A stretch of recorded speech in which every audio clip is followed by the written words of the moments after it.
જય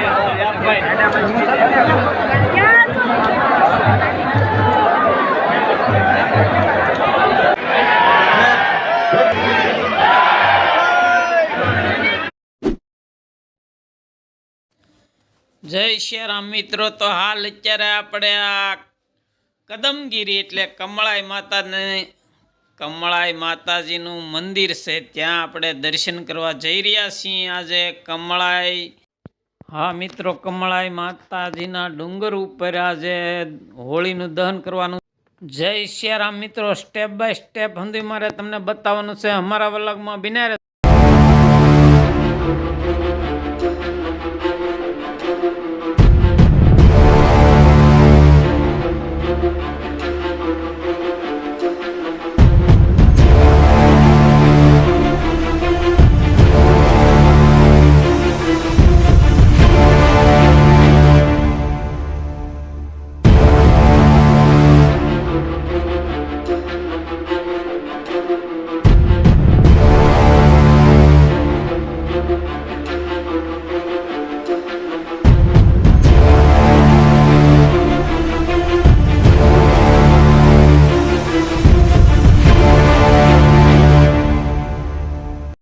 જય શ્રી રામ મિત્રો, તો હાલ અત્યારે આપણે જો ગાડી એક બાજુ પાર્કિંગ કરી છે ને હંદાઈની હારોહાર હંદાઈ હાલીને જાય છે, તેની સાથોસાથ હવે હાલીને જાય છે ને હવે બહુ ઝાઝુ દૂર નથી ને લોકો ભાવથી જો હંદાઈ આવી રહ્યા છે.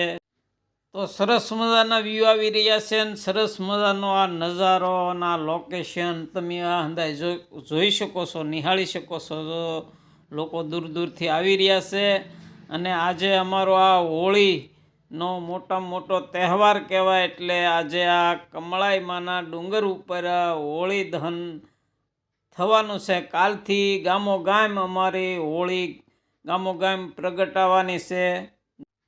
હાલ અત્યારે તો આપણે આ કમળાઈ શક્તિપીઠ ઉપર પહોંચવા આવી રહ્યા છે ને અહીંયા મિત્રો જો તમે હંદાઈને બધા લોકોને લચ્છીની પ્રસાદી આપે છે. તમે આ હંદુની નજરે નિહાળી શકો છો. જો સરસ મજાના હંદાઈ લચ્છીની પ્રસાદી લઈ રહ્યા છે. હા મિત્રો, જોઈએ કેટલા બધા ભક્તો અને શ્રદ્ધાળુઓ આવ્યા છે, માય ભક્તો.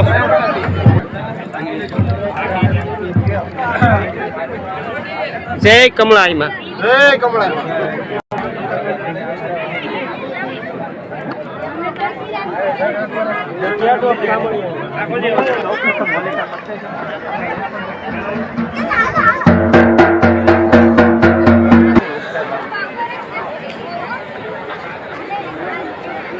તો ભાઈ અહીંયા શાનું વિતરણ થાય છે માતાજીના મંદિર તરફથી.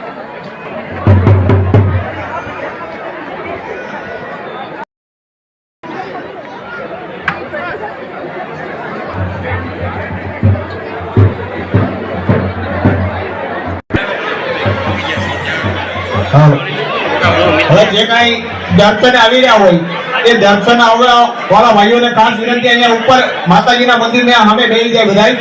આરતી શરૂ થવાની છે. અહીંયા માતાજીનું સરસ મજાનું મંદિર. જે કઈ જગ્યાએ આપણે ઉભા છીએ તે જગ્યાએ બેસી જવાના. બધા બેસી રહો બાપા. આરતીમાં આવી જાવ બધા. એ માતાજીના મંદિર ની આગળ આવી જાય.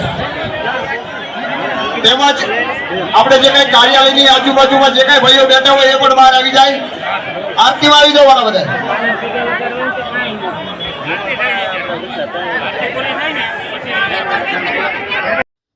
જય શ્રી રામ મિત્રો, તો હવે મારે તમને નીચેનો હંદોઈ નજારો અહીંથી બતાવવાનો છે. જુઓ તમે આ રસ્તો છે, હા જુઓ આ રસ્તો છે હો ભાઈ, જુઓ ને આ પાર્કિંગ છે, વાહનોનું પાર્કિંગ છે. હું તમને બતાવું છે જો ઝૂમ કરીને. હા તો સરસ મોરારી બાપુનો બંગલો છે. દેખાશે નહીં, મંદિરની પાછળ છે.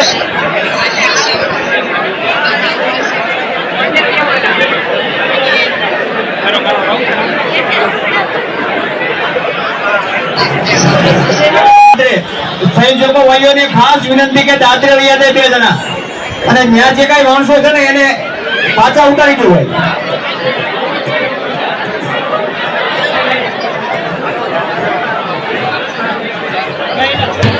દર્શન કરાવવાનો થોડીક સેવામાં સહકાર આપો.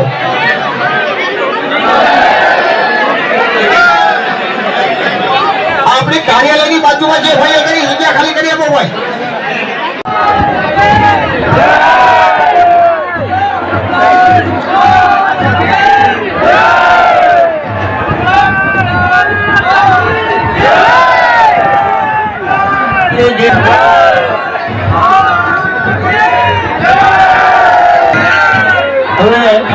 દરેક ભાઈઓને ખાસ વિનંતી ભાઈ પ્રસાદ લેવા જાય અને દર્શન કરી લીધા હોય તો બીજા ભાઈઓનો વારો આવવા નહીં.